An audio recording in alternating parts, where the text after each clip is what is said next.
Hogyan válhat a gyengességed a legnagyobb erősségeddé? Először is nem szeretünk gondolni a gyengeségünkre. Miért is szeretnénk? Hiszen olykor sebezhetőnek érezzük magunkat és erőtlennek. Úgy érezzük, hogy ez gátol az életben.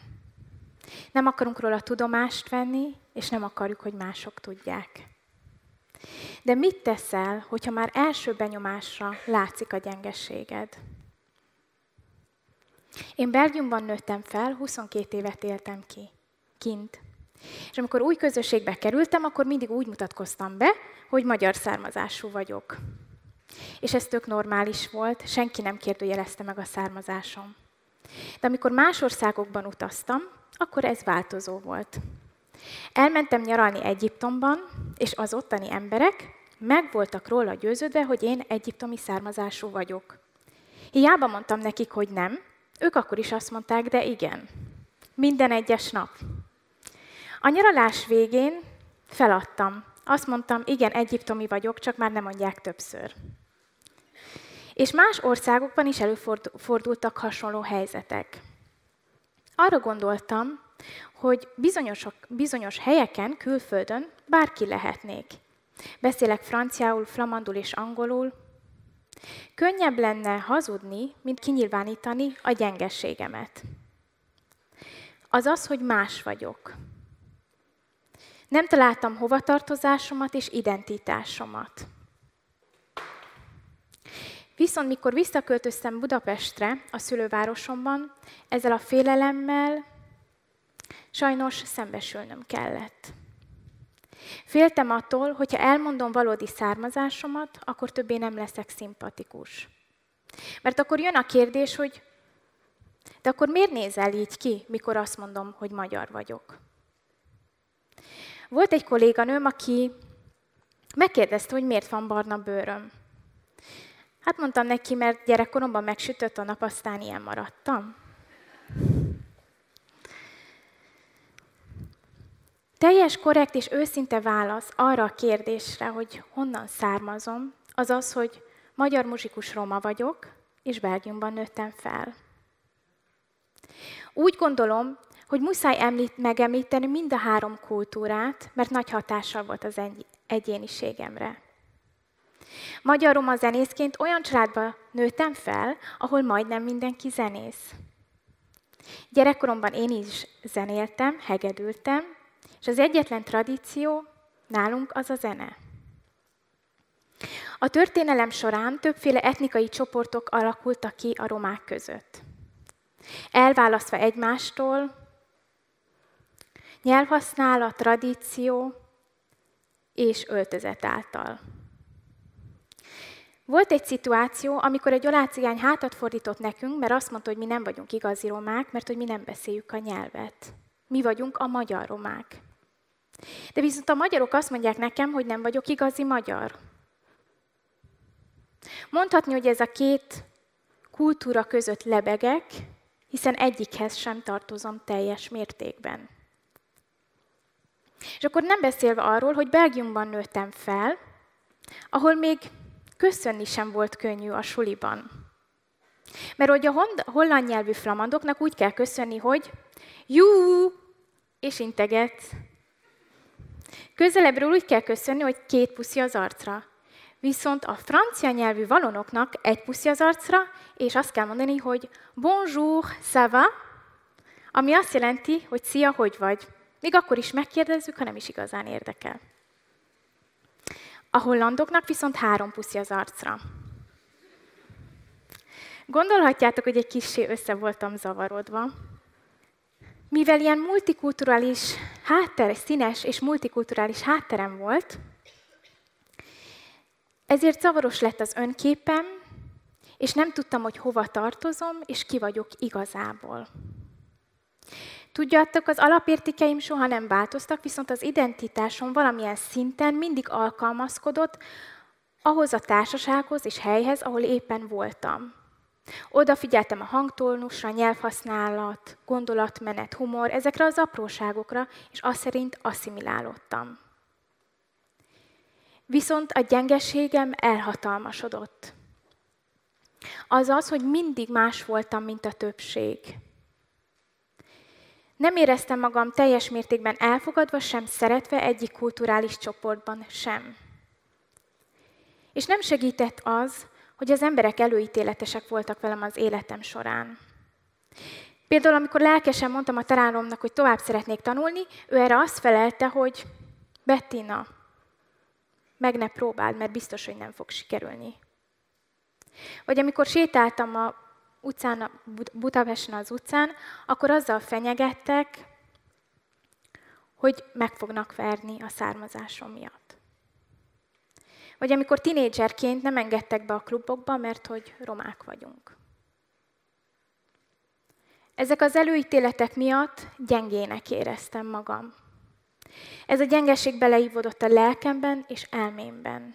Világnak alkotott véleménye lett az én identitásom. Elhittem a hazugságokat, amit a világ alkotott rólam. És csúnya önképet formáltam magamról. Nem szerettem magam, és nem volt önbizalmam. Sőt, volt, hogy azt kívántam, bár máshova születtem volna, más életére vágytam, küzdelmek nélkül. De akkor mégis hogy lett a gyengeségem a legnagyobb erősségem? Úgy, hogy összetörtem. Azt mondtam, elég.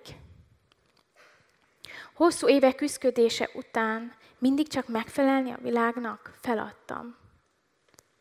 Rájöttem, hogy inkább örömmel elviselem a gyengeségemet, még akkor is, ha bántanak, mint hogy hazugságban éljek. Képmutató legyek, nem önmagam, és nem autentikus legyek. Nem akarok olyan emberré válni, aki annyira vágyik más életére, hogy ezért mindent megtesz, de közben a saját életét teszi tönkre.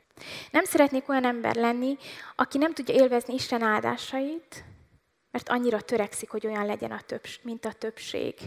És észre sem veszi azokat az egyedi és páratlan áldásokat, amit a Teremtő csak is neki készített el, és amit csak is a saját autentikus lényében képes átvenni és átélni. Most már hiszem, hogy az az igazi önbizalom, az a gyengeségedből fakad, és nem a tökéletességedből. De mégis hogy nyerünk önbizalmat a gyengeségünkből? Először is tudd, hogy születésedtől fogva értékes vagy. Nekem gyerekkoromtól fogva az volt mondva, hogy nem vagy elég okos, nem vagy elég jó. Ezért tudat alatt mindig azért küzdöttem, hogy bebizonyítsam, hogy én igenis okos vagyok és értékes. Ez arra vezetett, hogy beleestem abban a csapdába, hogy az önértékemet elért célokkal akartam bizonyítani. És elkezdtem dolgozni nagy divatcégeknél, mint Chanel és Louis Vuitton. Emlékszem, volt egy hívás, amikor a Louis Vuittonnál dolgoztam, egy lány akart vásárolni egy bizonyos táskát. Közöltem vele, hogy ez a táska sajnos már nincs a piacon. Erre ő kiakadt, elkezdett sírni. Sajnos nem tudtam őt megnyugtatni, mert egyfolytában mondta nekem, hogy ezt én nem érthetem, hiszen ő keservesen spórolt hónapokon át, hogy megvegye ezt a táskát, hogy fel tudja venni egy buliba. Sajnáltam ezt a lányt, mert úgy gondoltam, hogy a márkanév becsapta őt. Mert nem csak egy táskát adott el neki, hanem egy álomvilágot, egy státuszt, egy identitást. Hazugságban élt a lány, mert azt hitte, hogy neki szüksége van egy Louis Vuitton táskára csak azért, hogy kitűnjön, hogy értékes legyen. De rájöttem, hogy én is beleestem ebben a hibában. Mert azt hittem, hogy egy diplomával, vagy egy munkahellyel tudom bizonyítani az önértékemet és önbecsülésemet. Most már hiszem, hogy születésemtől fogva értékes vagyok. Teremtőm megtervezve formált, születéshelyemet meghatározta, nem vagyok hiba. És nincs szükségem arra, hogy mulandó dolgok definiálják meg az önértékemet. Másodszor, törekedj a szeretetre. Hosszú éveken át a harag és a csalódás élt a szívemben. Most már megpróbálok belekapaszkodni abban a gondolatban, hogy a szeretet minden gonoszt legyőz. Van, hogy az emberek azért bántanak, mert ők maguk szenvednek. És azt gondolják, hogy ha ráthárítják a fájdalmukat, akkor jobban érzik magukat. De viszont a harag felemészti őket. Én nem szeretnék ilyen emberré válni. Ezért tudatosan odafigyelek arra, hogy a harag nem maradjon túl sokáig a szívemben. Sokszor nehéz, de próbálok minél előbb megbocsátani, mert hiszem, hogy minden élet a szívből indul ki. És ami a szívedben, az nyilvánul meg az életedben is.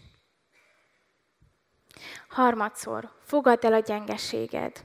Szerintem ez a legfontosabb. Sokáig mérlegeltem, és rájöttem, hogy nekem az igazi boldogság az jelenti, hogy önmagam lehetek, és mégis szeretve vagyok.